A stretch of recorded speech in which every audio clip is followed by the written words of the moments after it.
you. And thank you everyone for coming, and for those that are online as well, thank you for being here. I've invited Dr. Joél Billingsley to give a talk to us today. She's also going to be hosting our DEI workshop later this year in April 26th.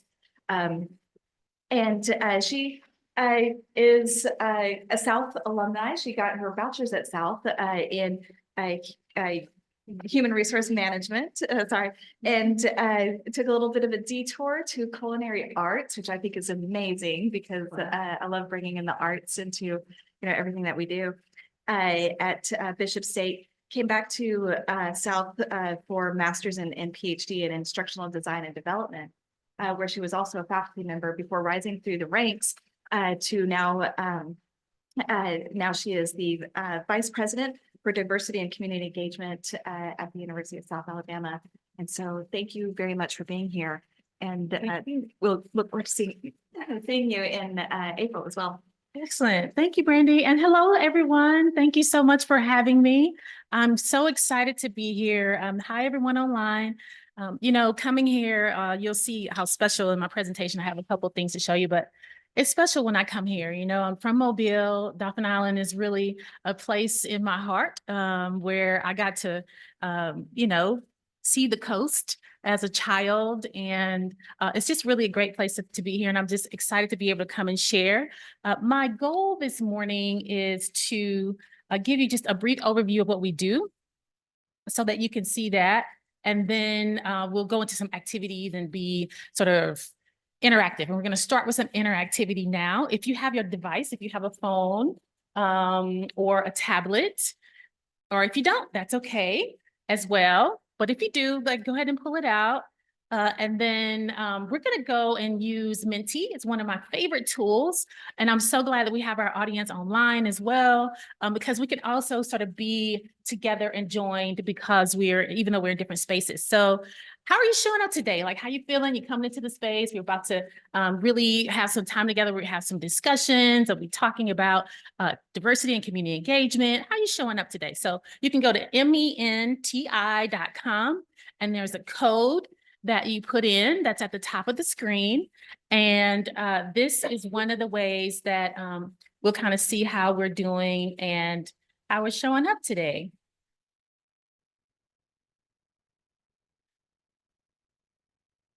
So the code at the top is 692600616.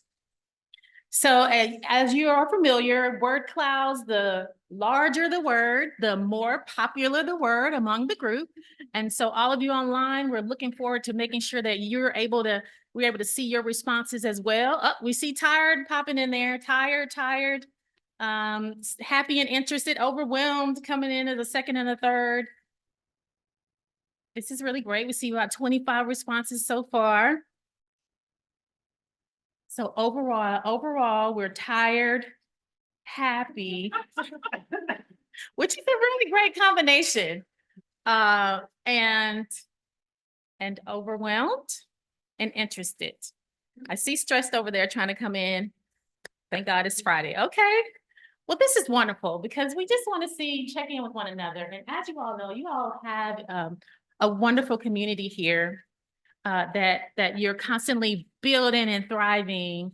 And it's really good to check in with one another and see how you're doing. So this is how we're doing this morning. Thank you all so much of showing up, although you may be tired, overwhelmed, but still happy. Thank you. All right, so I'm going to give you a quick overview of what we're going to do for our short time today. I'm going to give a statement of community and also here's some feedback from you about this community and how important it is to you. And then we'll talk about our division of diversity and community engagement, how it started and where we are now. And then we'll move into some more interactivity around inclusive excellence, the types of things that we're doing on campus, and then some things that we can do individually. So we're going to really be thinking about how it starts with us and how we can create these spaces where inclusive excellence thrives.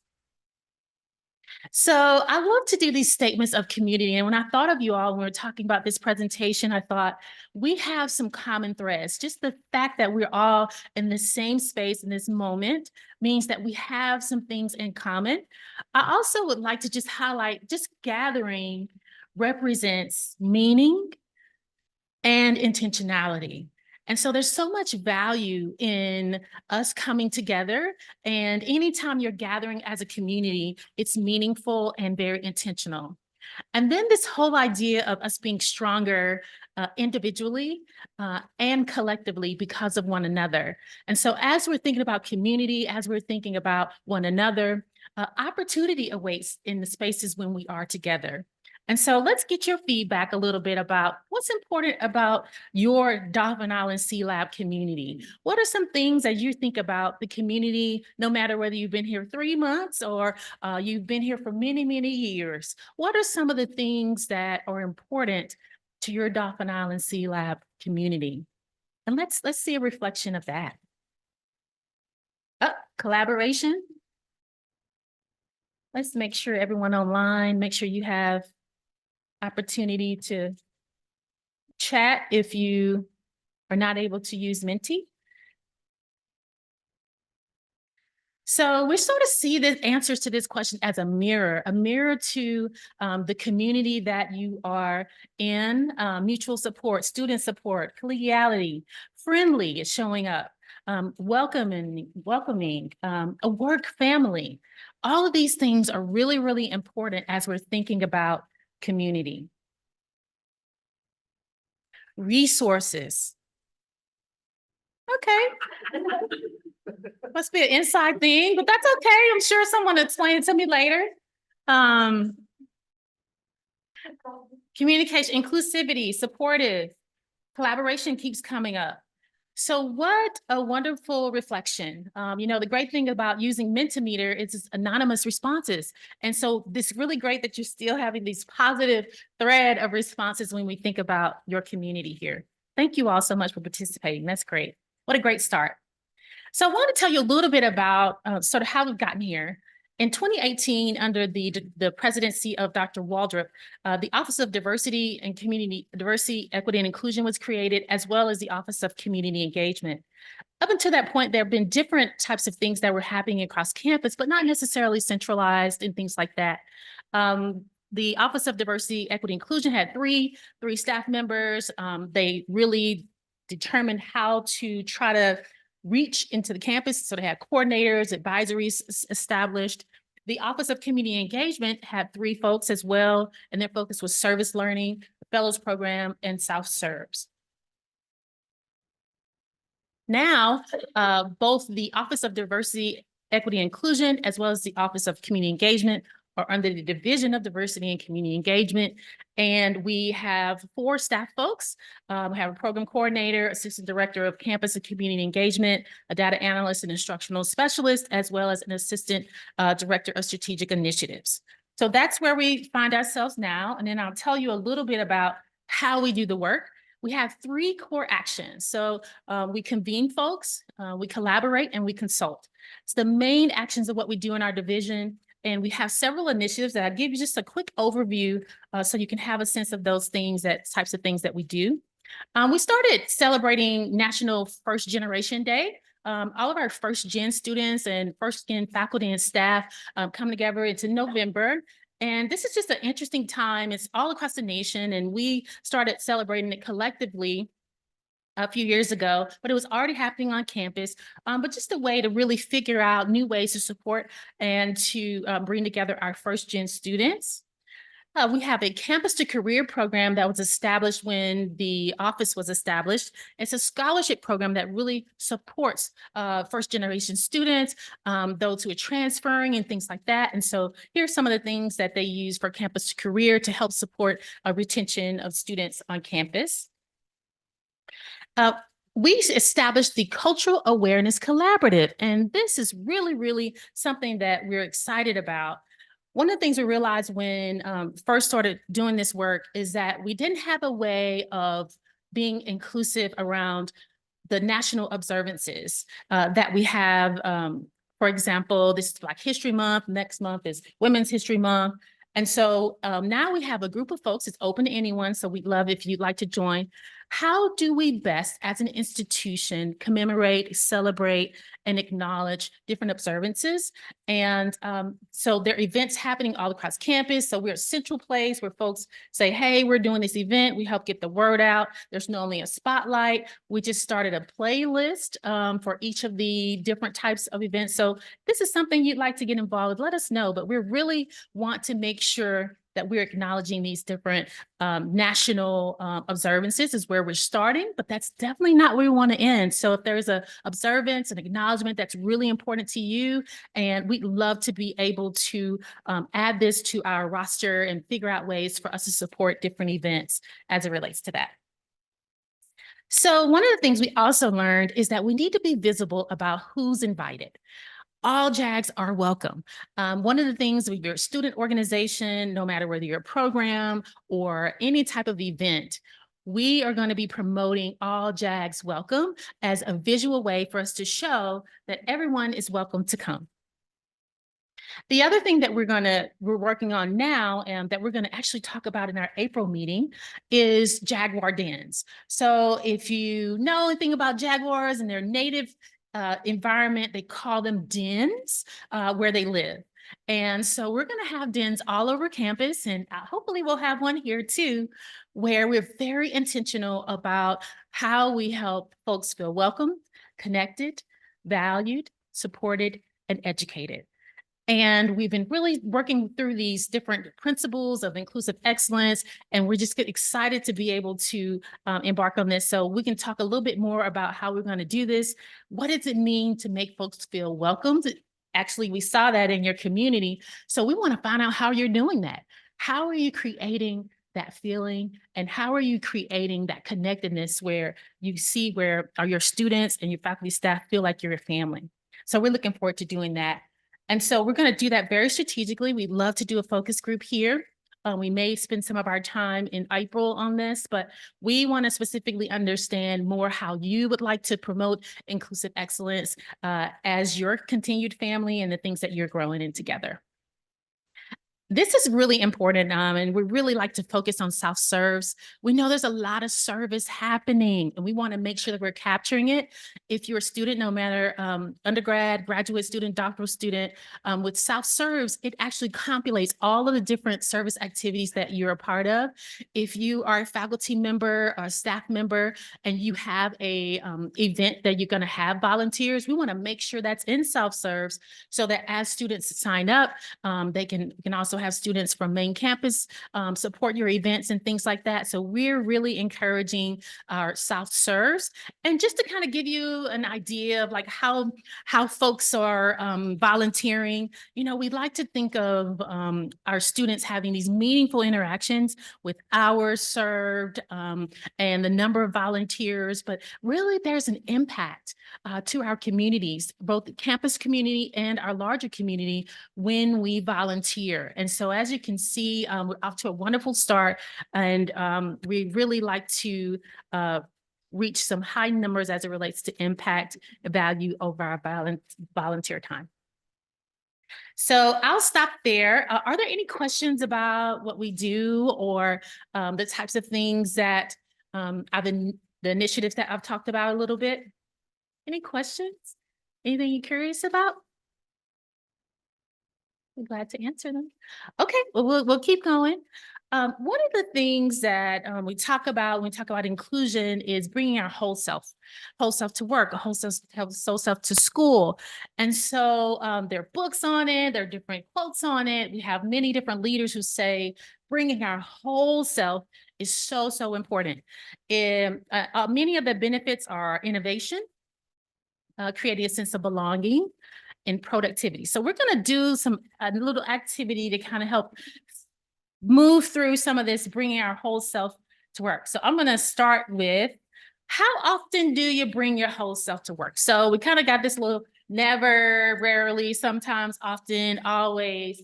So just think about how often you're bringing pulling up your full self to work and to school. We can get a sense of that. If there's anyone in the chat, I can check or let me know if they have any issues. Thanks everyone online for participating. Okay, so we get a sense of this. This is great. That means that no one's saying never, which is great. But part of what we want to do is continue to think about creating space where individually we feel encouraged to do that. And then we also part of environments that make it safe for us to do that as well. All right, thank you. Thanks for the thumbs up. All right, so I'm gonna bring my whole self. This is me when I was little, at the beach. My parents brought us to the beach as often as we could go. I know I'm just so cute, aren't I? Look at me, my little tank, whatever bikini on. I don't know what that is. That just looked a little small, but that's my mom in the background. And this is actually Pensacola. It's not Dauphin Island. But the water is just a part of my life. And so many of us who live in these coastal environments or are drawn to coastal environments, it's just a part of who we are. And so you show up with those childhood memories. You show up with those things that draw you to the coast. One of the things I'm on this journey of learning more about myself, learning more about my family. And so it's just a part of my identity, part of what I bring into the space as I'm doing different work. I am also from Alabama. Like I am an Alabamian, and I'm no more aware of that when I leave. That's when mostly I'm aware of I'm Alabamian, because people are like, where are you from? Where's the accent? And then so, but I am from Alabama. I am an Alabamian. I'm from Mobile, and that is a huge part of my identity. I went to high school here in Mobile, Davidson. And as you heard earlier, I went to, I'm a South alum, 3-time South alum, and I had the opportunity to go to Bishop State. And so all those educational experiences, whether it's your favorite professor or that teacher that encouraged you, all those things we bring with us as we're moving into different spaces. The other thing that we sort of bring with us is that sometimes we're in environments where we are experiencing the same storm, but we're in different boats, meaning that we're experiencing that very differently. And so just coming to the space, realizing that we are in the same space, we may see the same things, but we may see those things very differently. And so those are some of the things that I think about, some highlights of how I bring my whole self, try to bring my whole self into a space. That's just some examples of that. So now we're going to get the opportunity to really sort of sort through this ourselves and figure out just a little quick activity to kind of go on the top of like what types of things we'd like to think about as it relates to bringing our whole self. Okay, so here's our activity.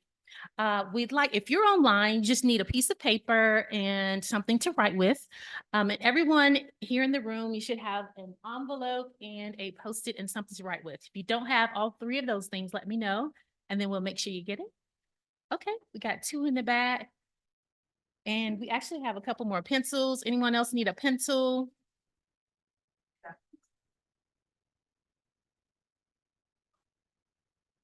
Okay, so you all bear with me, and I want you to sort of stretch. You're gonna have to stretch a bit. So part of what we want you to do, you're gonna need to think about your first impression. So many of you I just met, and you had a first impression of me. And so what I'm gonna do now is write down on my envelope what I think you may have thought about me. So what I'd like for you to do is on your envelope, on the outside, on the front, I want you to think about first impression. What do people think of you when they first meet you? Just your guess. Don't think too hard. What do people think of you when they first meet you? What do they learn about you when they first meet you? And write it on the outside of the envelope. First impressions.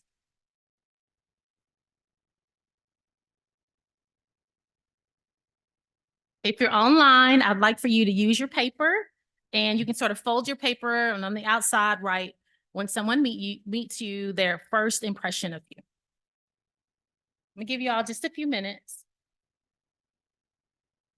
For example, you may say, for me, I hopefully I smiled when I met you. So you may say, hey, she's a little bubbly. I don't know. Or you may say, oh, she's wearing glasses, or, it could be something that you acknowledge that about yourself that people would meet when they meet you. That's what they would possibly think.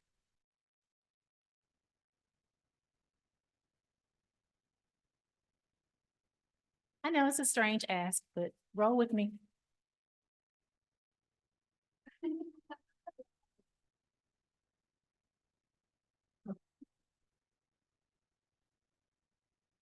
Okay, so you should also have a Post-it note. On the outside of your envelope, writing you know, on the outside of your envelope is where you're writing your first impression. Okay. For your Post-it note, what I'd like for you to think about is, what are some of the things that someone who first met you would never know, but that are extremely important to who you are? And I'd like for you to only write things you feel comfortable writing. But on your Post-it note, I'd like for you to write something that's really important to you about who you are, that when people first meet you, they would never know. On your Post-it.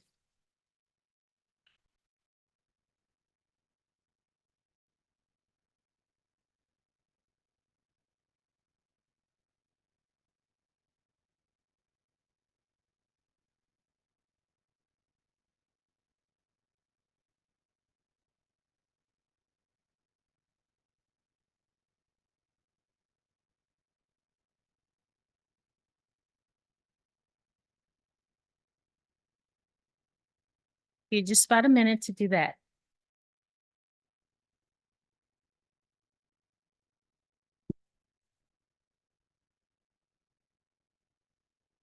Okay, so on the outside of your envelope, let's kind of recap. You wrote down some things, maybe some words that you thought, would be a first impression when people met you.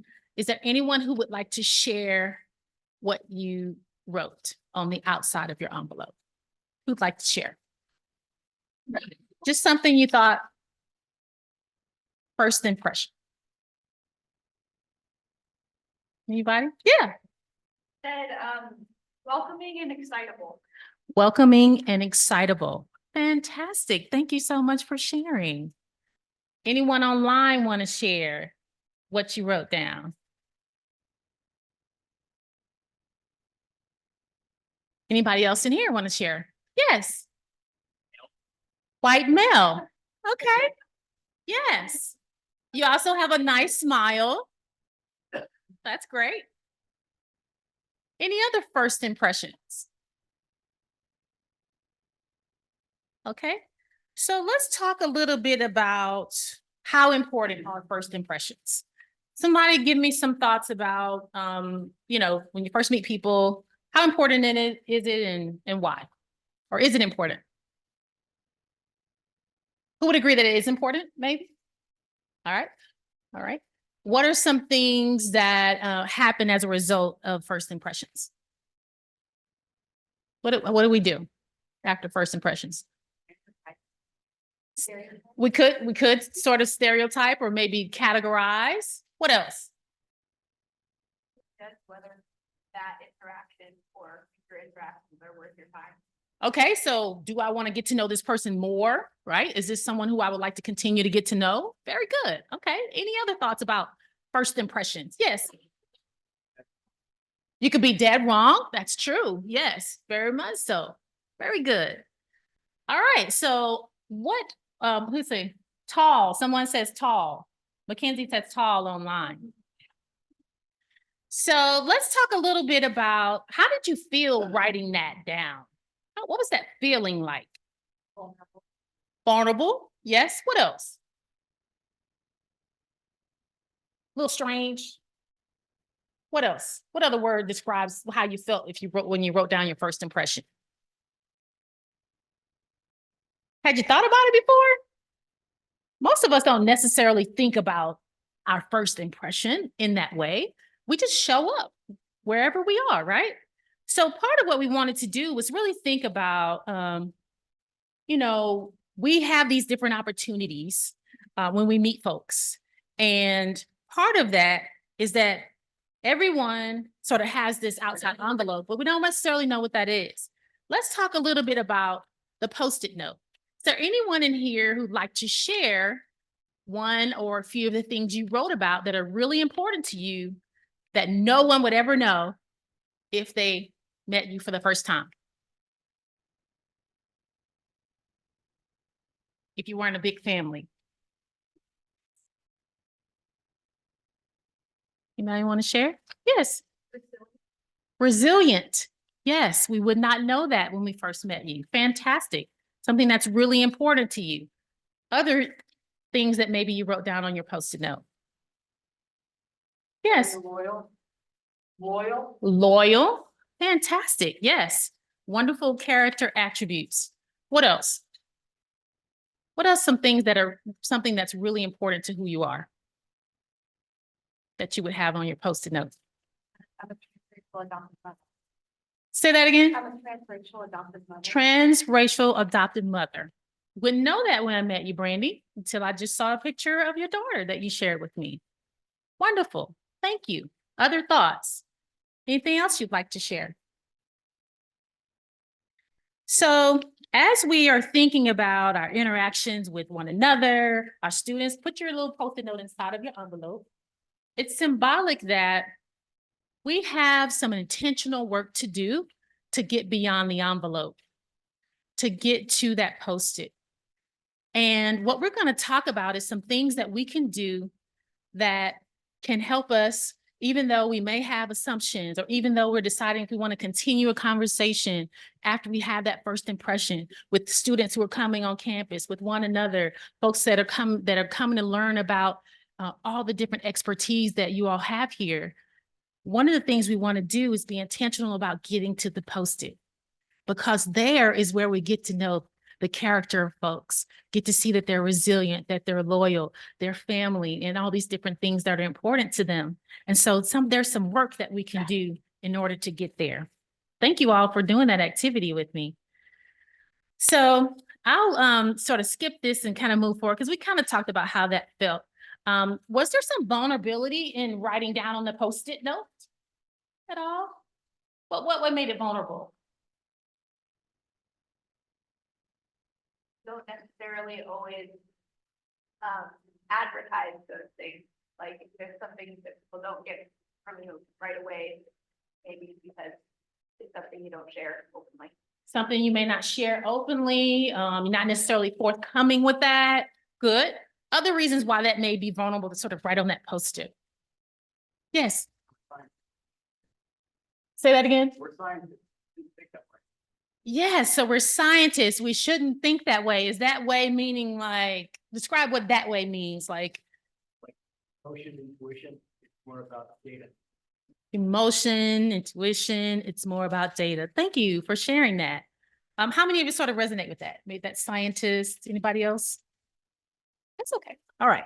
So part of what we want to continue to think about is how our roles play out in helping everyone else show up. Because we know from Brene Brown that courage is the same as vulnerability. So anytime we find ourselves in these vulnerable spaces, that we're being courageous, and we're also creating space for others to be courageous and to show up as their whole self. All right, so we're going to give some tools, talk about some tools that you can do that we can use to kind of move into making sure that we're continuing that family as you have more folks join, as you have more programs that are part, as you get new research dollars and all these different folks who are coming into your new family, that we can really continue to create and keep that family atmosphere that you described earlier. So we're going to analyze ourselves. We're going to think about how we can accept different perspectives, and then what types of things we can act individually in our groups and in the community. All right, so here are the 3 A's of inclusion. So the first one is that we are going to analyze. How we see ourselves determines how we see the world. It's one of our favorite quotes that we use. So let's talk about this image a little bit. And it's so great that it's on the water. What do you see here? Someone who I haven't heard from. Tell me more about what you see here.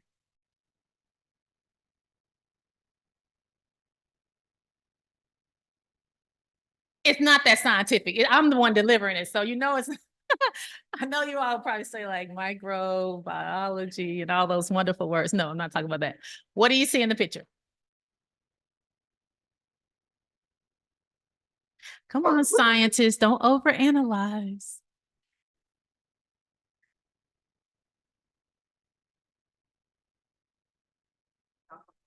Uh-huh. Yes, yes. And so part of what we described is that we have two people who are excited and they're excited for different reasons. Or we may think that there's some desperation here, there's some survival here. And they're both thinking that both situations are better than their current. But part of what we want to think about is these are two different perspectives. And that's really important as we're thinking about each other, even though we're experiencing the same environment, the same situation. So perspective taking is one of the tools that we can use to get to the Post-it note.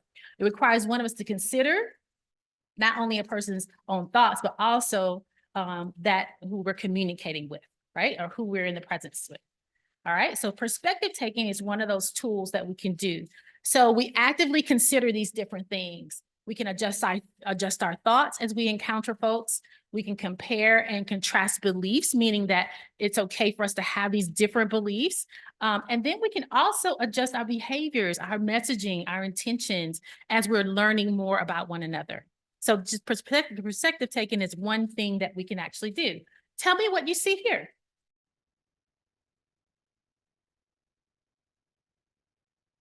Someone say one thing you see.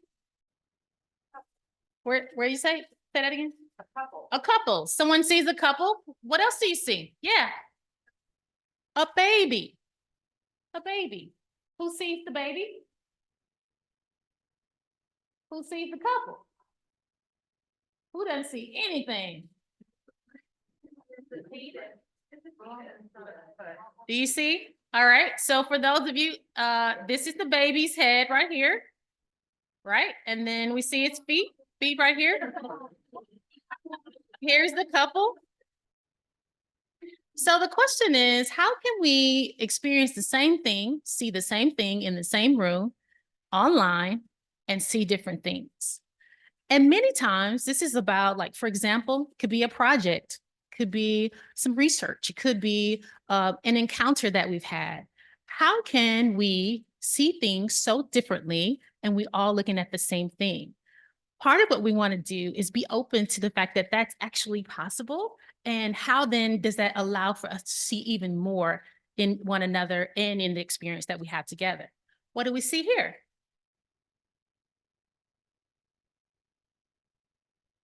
Who said that? Say again.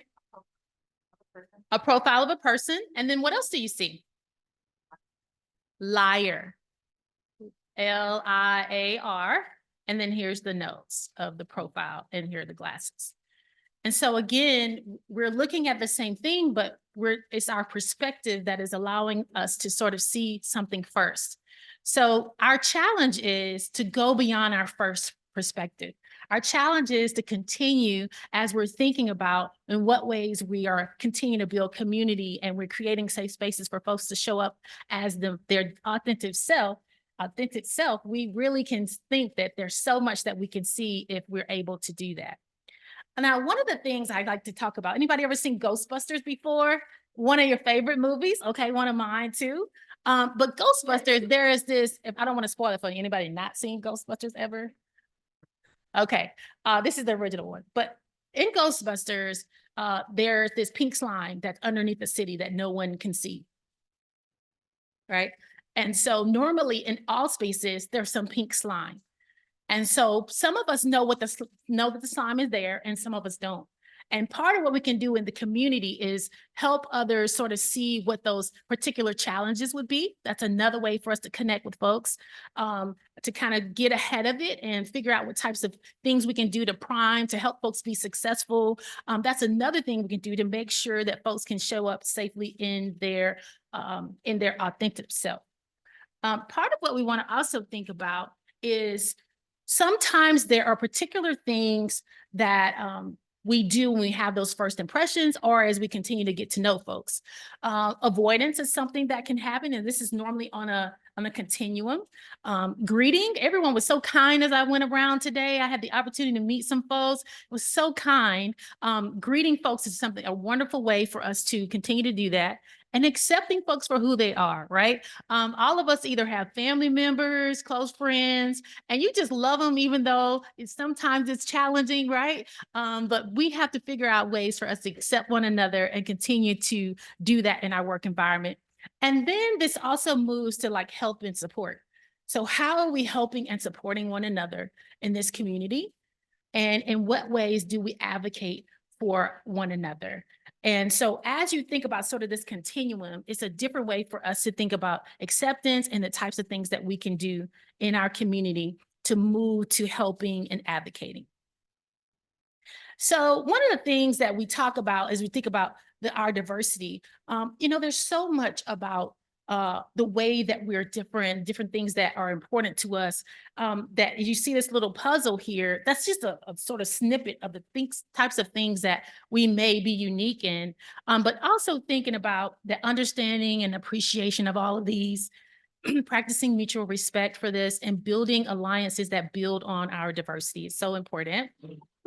Inclusion. One of the things that we talk about being inclusive is, in what ways is everyone worthy of that particular interaction? Meaning that we all can give that time to promote a sense of well-being, promote belonging, and really value each other, because we start out in a community that value is so important and that we can actually build a community based on those things. And so part of what we do when we think about the envelope, everyone's post-it is different, everyone's envelope is different, and then allowing for each of these envelopes to not have to be the same, but then thinking that cultural pluralism is a way for us to think about a term that encompasses all of that really thinks about our appreciation, and not necessarily having to assimilate, but also being able to continue to embrace the authentic self.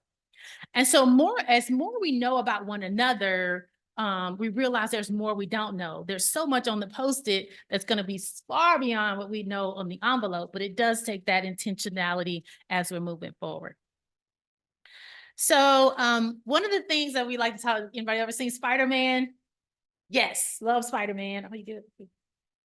Remember, with great power comes great responsibility. And so we all have the power to create inclusive environments, and being a part of that, we all have to sort of be meaningful and intentional about creating it, because it doesn't just happen.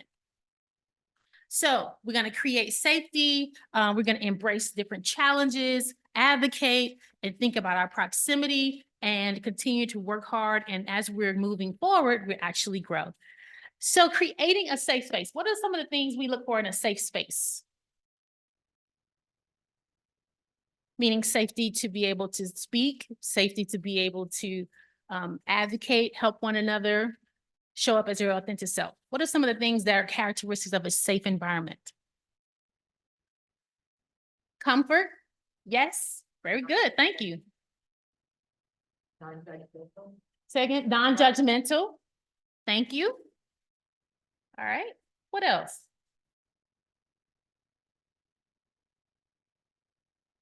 Something simple like no job. No what now? No guns. Yes. So creating a space with no violence as well. Yes, that's a wonderful way to think of it.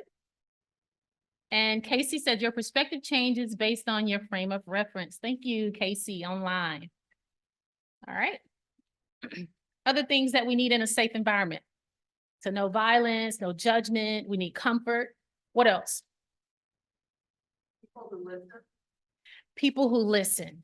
Yes. Folks feeling seen and heard is essential to us creating a safe space. Great. Being seen and heard. Other things that are important to safety. What makes you feel safe in a space to speak or to be yourself?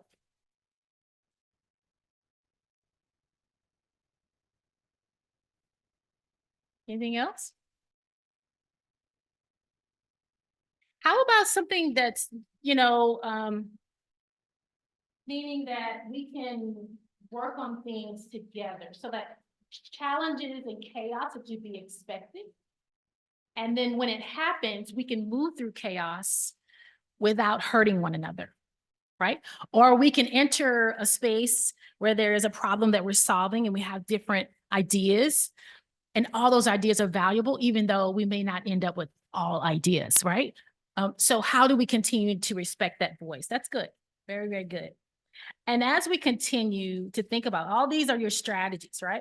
So some of the things the research says are challenges in the dialogue that you have when you come into problems, challenges, when there may be disagreement, is some of these communication issues. And so which one of these do you sort of resonate with as possibly a challenge as you're trying to move through challenging difficult times or problems or different things like that? Anybody, y'all have problems and stuff over here too, right? You're solving problems all the time.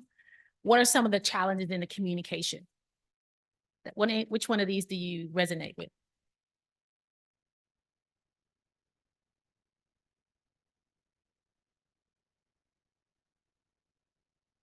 Sharing my own experience. It's not really on this. But Say it again. personal history and experience, being able to share that. Yes, very good. That's very good because that's part of what we bring, right? That's part of our experience. It's part of the value is bringing those experiences and being able to share those. Very good. Other thoughts in challenges in the dialogue that we have to move through as we are working together, building community. This group, that, as we collaborate and interact with other scientists Mhm. in the scientific community, I think scientists help in how really prominently, with, members of the scientific community, I think that. Yes, so high sense of self. Thank you. That resonates with you and dealing with others and outside this community. Very good. Thank you. At least one more challenge that resonates with this group. Yes. Personal and delivery, is the same thing, a couple different ways, completely different, taking completely different than how you say it. Exactly. How we say things really matters. And it can elevate a community and it can also demoralize a community. And so the power of the things that we say, how we say it, how we see ourselves, how our experiences are allowed to play out in these different spaces are ways that we can turn these challenges into opportunities, especially if we're thoughtful about them. And so part of this is what you're already doing. How are you helping one another? In what ways are you supporting one another? Whether you're a grad student or whether you're a faculty, staff, and those interactions of folks who are working here and moving through their careers. In what ways are we continuing to support one another? How are we thinking through that as we're moving and continuing the work? And really thinking about how that can impact an individual. All of us can kind of come up with someone who lended a hand or who said, hey, come work on this research with me, or come do this, and let's work together on this. Let's co-teach a class, or whatever those things are. We can think of folks who've done that along the way, and continuing to be that for others is really, really important. And as Brian Stevenson said, one of the things he talks about is close proximity and the different types of things that we're doing, the new folks that you're bringing around, that you have these different programs and grants and all these different things as you're growing. How do we increase our proximity to different issues, different folks who we don't know, and being open to that. And sometimes we get out of our comfort zone, right? Our little niche and things like that, to make sure that we are getting in closer proximity to those who may not have as much visibly in common with. All right, so this is one of my favorite images as we sort of wrap up, is how do we really think about moving to helping and advocating one another? Sometimes as we think about moving in inclusive excellence, it takes a lot of courage to stand up and say, hey, have we thought about it this way? It takes a lot of courage to say, let's make sure we bring in so-and-so on this meeting. So as we're thinking about inclusive excellence and ways that we're doing our work, it becomes that common thread. It does require a lot more courage and continuing to do the things that you're doing that help support the community that you're building.